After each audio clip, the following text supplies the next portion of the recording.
Unfortunately, Cleveland Guardians fans, was a loss on opening day, but even sadder. You can't keep nice things. We can't have it all. One legend signs and stays, and another gets traded out of town. Goodbye, sweet prince. We will miss you, Bradley Zimmer.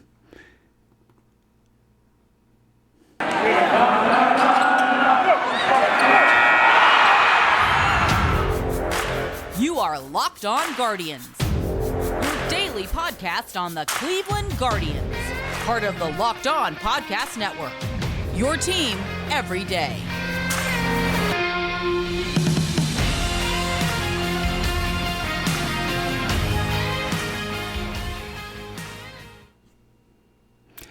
Did you really think I was not make some jokes off the top of this podcast about the Bradley Zimmer situation and everything going on? Of course not. Of course I had to do or say something. The distaste in the fan base for Bradley Zimmer has been so high, and I get it. He is a very limited player. He has some things he does well. I thought he'd net more. I'll be honest. I thought he would net more than what he netted.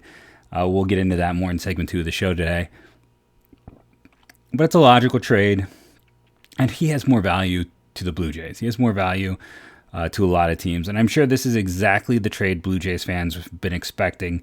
I've been getting a lot of questions from Blue Jays fans about trades between the Guardians and the Blue Jays, and I'm pretty sure Bradley Zimmer was their target in all of those trades, as I recall. So they finally get the guy that they've been trying to land for months and months. That's my recollection of it all. Let's get into the game today. So Amed Rosario kind of showing again. Yeah, he might have a 100. Last year he was about league average. He could be better than that in terms of bat, but what do you do with him defensively? Because we tried him in center, it was a disaster. Left field was not great today. Not great at all. He's a below average defender at short. I don't know what you do. I don't know how you proceed with him. And that's why, the obvious thing is second base. He's a second baseman. Any other position, he is going to play below league average. And that is why I'm still all for, when I was joking, I talked about on yesterday's show about trading Amed Rosario. Ben over at Locked On Giants is like, we'll take him. They have needs. They're counting on Tommy La Stella, who was not great a year ago and is currently hurt. The Angels, we've talked about. Andrew Velasquez at one point was projected to be their starting shortstop. It's now Fletcher, remember, so Fletcher moves off second, so now second base is a black hole for them. And of course, the White Sox, who, people are like, they wouldn't trade with the White Sox, they're competing with the White Sox. They traded him Cesar last year, and that Cesar trade, that's just, the chef's kiss trade, right? That is a perfect trade. Why is that a perfect trade? Because the White Sox got Cesar and assumed he would be their second baseman for this year and next year, which allowed them to then go out and flip Nick Madrigal and Cody Heuer for Craig Kimbrell. Kimbrell was horrible for them. Heuer was the better pitcher of the two in the second half. The White Sox now have no second baseman. They were able to flip Kimbrell for Pollock. I thought that was actually a really good deal for the White Sox, so it wasn't a complete win. But the Guardians made a trade, and the White Sox got worse for that trade. And then the Guardians got a pitcher who's on the roster right now in that deal, a lefty. So that was, don't be afraid to make a trade. What's more important is how big you win, not if the other team wins that you're competing against. It's more important about how big you can win it. And the Guardians right now, it looks like, won that one pretty substantially big. Horrible way to phrase that. But going back to this game today, what stood out for me first and foremost, the thing you have to be the most excited about, Steven Kwan. I'm not excited that he's batting seventh. In my initial lineups, I had him batting fifth. Just because, honestly, in a perfect world, you consider him for 2, or you consider him at 3 or 4. And I know you're out there being like, 4, that's for power hitters. That's the outdated thought. You want to get your guys shuffled through the lineup as many times as possible. You want to get your best hitters up there more often. And it's just about stacking your lineup with your best hitters, 1 through 9. Any of these things. doesn't really matter as much in terms of how it balances things out. It just, you want to get your best hitters more at bats. I mean, there is, especially with the change to the loogie rule, there's a little more logic to not having, handedness all in a row. But yeah, you want to get your better hitters at the top. But Kwan, Major League debut, a hit and 2 walks, reaches base 3 times. Should we go? Let's do what we've always done. Who reached base multiple times? It's Kwan and it's Myles Straw. Straw had 2 hits and a walk and a stolen base in this one. In my Locked On Now, I forgot to mention the walk.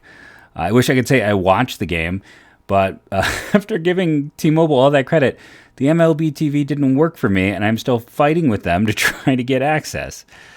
So I couldn't actually watch this game. I know it was the free game. I also had meetings after school, and I wasn't going to drive and watch. So unfortunately, by the time I got home, the game was essentially done. It was disappointing in that regard, but I watched the highlights, I watched the videos, I watched the, I don't think the compression is out yet. I'll eventually watch the compressed game when I get an opportunity, if T-Mobile can figure their junk out. Overall in this one, Shane Bieber, 4 2/3, 3 hits, 1 earned run, 4 strikeouts. Very strong performance. Shaw, the third of an inning is probably what you actually want to see him do, come in a situation like that, except for the fact it just sets him up to get all those appearances and for him to earn a ridiculous amount of money next year because he's going to make a ton of appearances. Tristan McKenzie, hard luck loser in this one. The walk came out to hurt him, and that's really, I looked at this line, and that was what stood out. 3 innings, 2 walks, because that was his problem a year ago. Was the walks when he started walking guys at a higher rate is really what got him into trouble. So that's what I'm looking for with him. Bobby Bradley with an error and 0 for 2. I wonder how many days he's got left. Honestly, with this team, I am all for let's have Yuchen Chang play first. He moved over to that position. I mean, I know he went 0 for 4 with 2 strikeouts. Not exactly a stellar day for him, but I'm totally ready to put Chang at first, Rosario at second base, or Jimenez, and then Arias at shortstop, or someone like Nolan Jones in the outfield. Figure it out. Let's just leave it there. Hedges with a few nice saves, but he's just such a net negative with the bat. Nikki Lopez, this should have been a 3-2 game, but I saw his diving catch taking it away. Let's do the box add up. Let's see if the score reflected what we see. So you have 5 hits for Kansas City, who also walked. So they had an error. So they had 8 base runner opportunities. The Guardians had 4 walks and 7 hits. They had 11 base runner opportunities. Again, they had guys get on base. They just couldn't get them. I mean, even at the end there, talked about how good Myles Straw was. He struck out with men on. They had a lot of innings with men on, and it felt like that similar story from a year ago where you're getting on base, but you're just not getting them in. And it's one game. It's one game. I'm not going to overdo it, except for my Steven Kwan excitement. 3 stars of this one. As we did a year ago, Steve Kwan, he's getting a star. Myles Straw is getting a star. It comes down to the last one is Jose Ramirez or Shane Bieber. I'm going to go with Bieber for the, let's see, he only threw 72 pitches. And I forgot to mention with McKenzie on top of the 2 walks, he also had the wild pitch. But yeah, Bieber 4 2/3, 72. I mean, he was incredibly efficient in this one. Unfortunate they could not ride him to the victory. We'll see what happens going forward in this series. You can still win the series, still totally preserve this for to start off on the right foot, as it were. But yeah, I just look at everything that's going on here, and I'm like, well, it was a okay game. I mean, it just stranding the base runners. That's the killer in this. Hopefully Steve Kwan moves up in the lineup. Hopefully he does play every day. And again, I know it's the first, I'm like preaching calmness. I mean, like, I'm ready to trade Rosario and just be done with Bobby Bradley. But those are points of view I've had since last season. So it's not me jumping on anything. It's just me being like, okay, we kind of know what we got here. Let's move it on. And for everyone who's like, well, come on, he can at least be league average. Problem with a league average bat with Rosario is he's not going to be here August 1st. He's not. He's on the same timeline as Jose Ramirez was. He is going to be a free agent in 2 years. He is not someone who's here for the long haul. So that's kind of where I am with that. Like I said, the videos, it was a fun game. It's a little bit annoying that Bobby Witt Jr. is Bobby Witt Jr. and he had the one big hit, but he reached base one time, and he was all the talk. Steve Kwan reached base 3 out of 4 opportunities.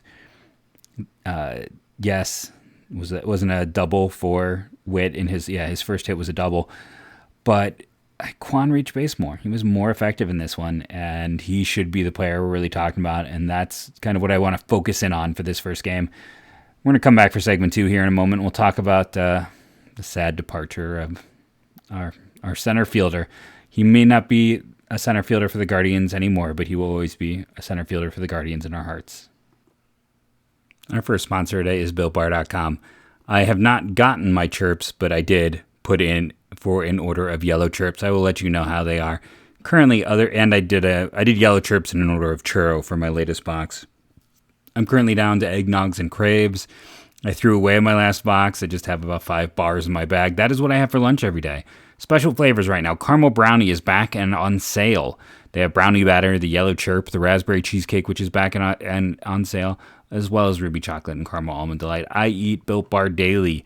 They gave it to me for free, and now I can't help but order more. I love Built Bar. If you give it a try, I am sure you will love it too. Go to BuiltBar.com today. Remember to use that promo code LOCKED15 to save 15%. You'll start building up your Built Bucks, and you'll be saving even more money before you know it. That is BuiltBar.com, promo code LOCKED15 for the best tasting in my health food app protein bar you will find out there. So let's get into the Bradley Zimmer of it, right? We'll do a preview for the rest of the series in segment 3. But we got to talk about the Bradley Zimmer trade. And, what stands out when you're looking at something like this Bradley Zimmer deal is, for most fans, this is addition by subtraction. Let's be honest about that. There was a point last year, you can go find the podcast where I'm like, he has earned the right field spot. He's finally putting things together. I was not alone in that. I believe I read a Zach Meisel piece that provided some of the stats I used in that. It's not a knock on Zach. It's not a knock on anyone. It's just he looked like he had finally was going to become the player that everyone thought he was. Remember, it was like Zimmer and Frazier coming up. That was going to be the outfield for the next decade, unfortunately. Frazier's now on his 3rd team. Zimmer is on his 2nd. And neither one has been able to establish themselves. But, Zimmer, you want to get really sad? Zimmer, I believe, is still the 5th best outfielder in terms of WAR the Guardians have drafted since the year 2000. We'll just let that sink in for a moment. That's how bad it's been. That's how bad it has been in terms of that. I loved Zimmer as a draft pick. That was one of my favorite draft picks of the last 10 years. I've learned a lot since then. I don't want to just be constantly burying the guy, as I do think he has value, and we'll talk about that as well. I had him as a top 10 player in that class. I was trying to pull out my 2014 data, and it's this unfortunate situation. It's my year where there's massive gaps. I pulled out my old computer. It's over here. And because I was talking with David Gaspar from the Brewers. He does writes for one of the Brewer sites. Sorry, David, if you're listening and I couldn't remember your site. Good dude, does good work. Brewers are a fun team. Sorry, I'm going to just move my mic a little bit out of the way here. Doesn't need to be blocking everything. But they took Cody Medeiros that year at 11, who I had going to Kansas City at 28. I was looking it up. It's funny because I was doing all that. I can't tell you who I had going to the Guardians in that mock, but I had Bradley Zimmer going in the teens in my final mock. And I remember having him as one of the top 10 players in that class. Now, the next year, after that 2014 draft class, would be when I'd become the writer for Scout. That's when I'd get my national gig. That was my last year, and I look back at what I wrote, and I'm like, ugh. Now, I had 8 years and a lot, because that's the thing. Once I got the gig at Scout, it became, first it was contractual. I had to do 3 articles a week, including 1 mock and 1 big board a month. Then after that, it became my own site, and if I didn't make anything, then I didn't make any money. So you just did more and more, and I got better and better. Some of you might disagree, but I'd like to think that. But one of the things about Zimmer that I did not really take into account at the time was the strikeout percentage. And now that'd be a huge red flag that he's, University of San Francisco Friar. He's a small school dude striking out 30% of the time. I would probably not put a Bradley Zimmer in the first round anymore. I would not make him. He would not make my top 40 players. He probably wouldn't make my top 50 players. He was ninth then. You learn, you grow, and you advance. And if you don't, then you can write for several newspapers.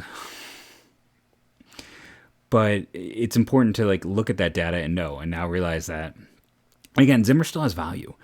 Not to the Guardians, but there are teams that I still think Philly, he could be their starting center fielder. You're looking at me like I'm crazy. If he's the equivalent of Austin Hedges, but in center field, which is what he kind of projects to be, then there's value in that. Can he probably hit 15 home runs a year while having a well below league average on base percentage, low batting average, lots of strikeouts, and plus defense in center field? Absolutely. And I think for the right team, there's value. For the Guardians, when you already have Myles Straw, you don't really need that. When you have Oscar Mercado, you don't really need that. His value was not here to this organization. I think it's a good pickup for Toronto in terms of just, they've added Tapia, and he could maybe even platoon with Tapia for them. No, he can't platoon with him. They're both lefties. Remember, that's the thing. They specifically wanted left-handed bats because right now the entire lineup for Toronto outside of Kevin Biggio is right-handed. And that is the opposite. For a long time there, when Shapiro was actually with the Guardians, they targeted left-handed bats because more often than not, you're going to face right-handed pitching, and in most matchups, it's an advantage. Now, it's also why this team for a long time would get absolutely murdered by even remotely average lefties, but you're facing a significantly higher percentage of right-handers than left-handers. So in this situation for them, they get another left-handed bat to put on their bench. They're continuing to kind of figure things out there. It's a team that's got a good bullpen. It's got a good rotation. It's got a good lineup. They just need a little more balance. They still could, use... It was funny because even after adding Matt Chapman, they still wanted Jose. And it's where does he play? Where is really the weakness in Toronto right now? I don't see it. Unless you're just not if you think Kevin Biggio is really not the option at second base, that what we saw years ago wasn't what he really is and he's going to struggle, then I guess. But this is a team that's just stacked. They are stacked. I'll be curious to see what other deals could come. But, they're set up to play well. There's a reason why a lot of people have them as a World Series favorite. Let's just be honest about that. So we talked about Zimmer going. And again, I think there is value to him. I just wish, I don't know if he could ever figure it out. It's the same, one could argue he's a lot of similarities with Will Benson. He's faster than Benson, but it's that same story. For a long time there, they drafted guys and then tried to fix swings, and it did not occur. In terms of the prospect they're getting back, Anthony Castro, I can kind of sum up, how highly thought of a prospect he is by Toronto got him after Detroit cut him. What's funny was when I was looking at what happened, it's the same day Toronto added Castro. They also added Walter Lockett, who was with the Guardians for all of a month and a half. I don't know if you remember him. I went and I looked up. They traded Ignacio Feliz.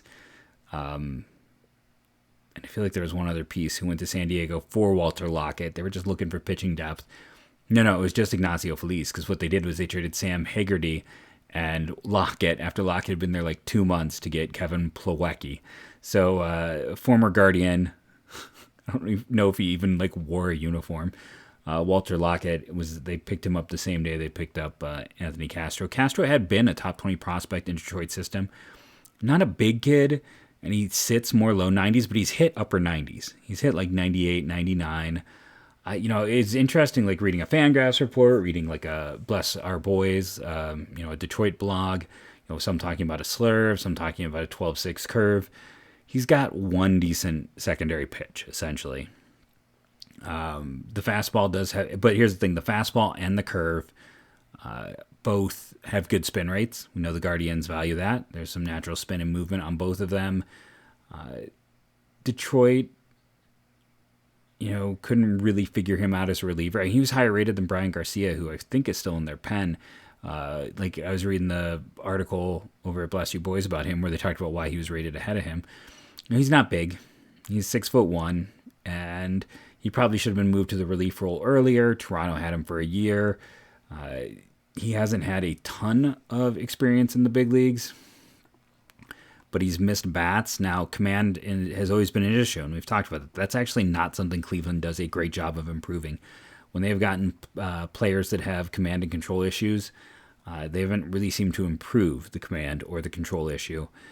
They do better finding an extra gear. Like maybe you find that gear that allows Castro to touch those upper reaches more often. I mean, that would be potentially interesting. Let's see, at this point in time, I was trying to look at his major league career. He's appeared in 25.2 innings. So it's, take that for what it is. But in those innings, his strikeout per nine, I lost it. I did have it, and now I lost it. Was 11.57 with a walk per nine of 3.16. Now, across his minor league career, I believe his walks per nine were like over 4, and his strikeouts per nine were like 8.5. So he's actually performed better in the big leagues. The Guardians need more arms. They did. He's an interesting developmental arm. I'm not saying that he is going to be a future part of the bullpen. I'm not saying he's even a future part of this team. He is just an arm they can take a swing at, who can help them in terms of depth. They also save, probably close to $1 million on this trade, which I think also factors in. That's not me saying that like the Guardians are cheap, because if they were cheap, they would have just cut Zimmer and not even tried to save any value. It's more that's a bonus. Some monetary savings, I think, is part of why they were willing to accept this lesser deal. Castro, like I said, and then we know they do well with pitching development. We know they have a good eye for it. So maybe there's something more there. Sometimes you find more, sometimes you don't. Man, what was the deal where they got Kyle Dowdy? Leonis Martin and Kyle Dowdy for Willie Castro Jr.? Is that the shortstop? But yeah, it's, Dowdy, they were able to add velocity. He started throwing things he'd never thrown, but he still never really made it. Like, he got taken on the Rule 5. We'll see if they can add some more velocity. I mean, people talk about, like, I read the Fangraphs piece as well. They're like, well, Toronto's had him, but Detroit does a good job teaching pitch shape. And I'm like, Detroit might, but like Cleveland's had success finding an extra gear with some Detroit arms in the past. So yeah, we'll see. It's not the worst return. It's not the best return. It's kind of addition by subtraction, and it's a way to deal with a obvious hole on this team. We're going to come back and do our compare and contrast, see which team I favor in the rest of this series. Let's talk about our good friends over at betonline.net, your number one source for all of your betting needs, and sports information.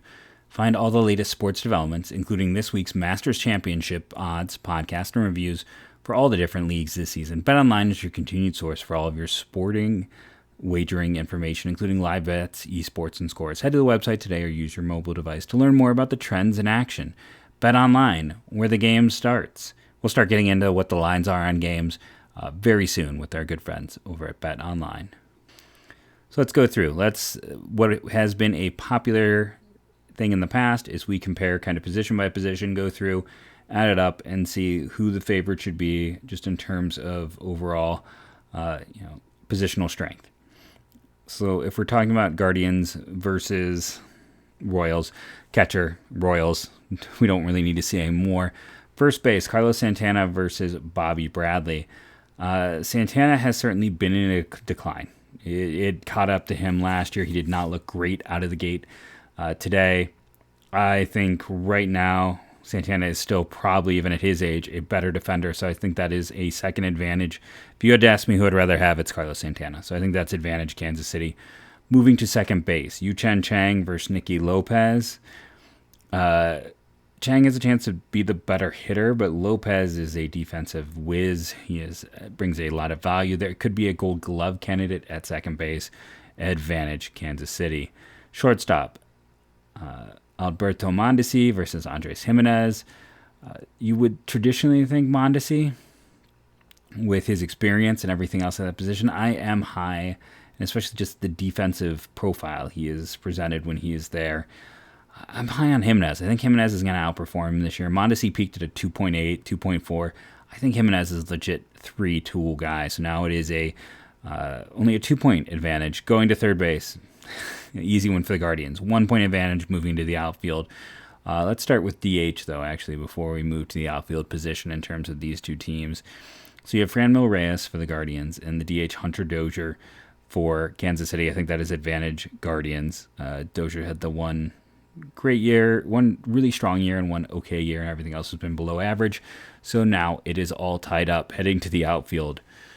Famous last words. Right field, left field, advantage Kansas City. Like Steve Kwan, if everything works out, he's kind of Whit Merrifield-y. But at this point in time, I think Whit Merrifield is probably still the better player. Andrew Benintendi is better than Amed Rosario. And then moving to center field, Straw is better than Michael A. Taylor, even if Taylor won the Gold Glove. Straw does a little bit more at the bat. So 1 point advantage going through lineups for Kansas City. Moving to starting rotation, Greinke, Keller, Bubic, Hernandez, Lynch versus, we know the Guardians rotation. Advantage Guardians. They have the better rotation. Bullpen advantage Kansas City. Overall advantage in terms of matchup team to team is Kansas City. Kansas City is a slightly better squad right now. It is close, but it's just, that's the case. Now it's close enough where you're like, it's matchup to matchup. Saturday, Keller versus Plesac. I think that is advantage Guardians in the pitching matchup. Sorry, I just saw that Daniel Tillo was who they designated for assignment for Bobby Witt Jr. I liked him coming out of, what was the JUCO in Iowa? Doesn't matter. We're moving through. And then I think there's a strong advantage with Quantrill versus Bubic. And then Monday, Carlos Hernandez versus Savali is, again, a pitching advantage to the Guardians. They have a chance to win all three. They could totally drop all three. It should be a close series. If I was a betting man, I would go against Plesac and then expect them to pick up the Quantrill and Savali games in this one. Part of the thing we have to really look at, consider, and debate to a degree is just the importance of these piggybacking starts. We saw Tristan McKenzie go 3 innings. We saw, Bieber was fantastic, but only went 4 2/3. That's going to be a big part of this early season, and that's also part of the reason they went out and made the trade. We talked about they had too many hitters on their 40-man, and they needed to add some arms. They went out and added an arm. I didn't introduce myself at the start of the show today. I was so eager to get into it, nor did I thank you for making Locked On Guardians your first listen today and every day, wherever it is you get podcasts. Go check out our good friends, Lindsay, who was on last week on Locked On Prospects, and Sully over at Locked On MLB. I retweeted his In Memoriam video he makes every year. It's a fantastic piece. Go check that out as well. Remember to rate and review. It really helps the show. Download daily. You can listen to me on fast speed. I already talk kind of fast to begin with, I understand, so I'm sure it'll go very quickly. But just the act of downloading and then playing, even if you can't listen that day, even if you're like, I may not get to that episode, it really, really helps. If everyone downloaded daily, we'd easily make those top 10 podcasts, which is our goal, right? Our goal is to be, to finally crack the top 10 on the Locked On podcasts. Additionally, we're up over 100 subscribers on YouTube. We have doubled in the past week. So if you have not, I would still appreciate anyone who goes there and subscribes. And I respond to every comment on the YouTube. So, I try to do that on the Twitter as well, but sometimes I get buried over at Jeff MLB Draft. Remember to hit me up with questions that you want for the mailbag. Say mailbag question, because we will be certainly getting into the mailbag now that the season is going, and there will be a lot more questions to ask. That's all for today. I've been Jeff Ellis. This has been Locked On Guardians podcast. Remember to do everything I just said, and as I end every episode now, go Guardians go.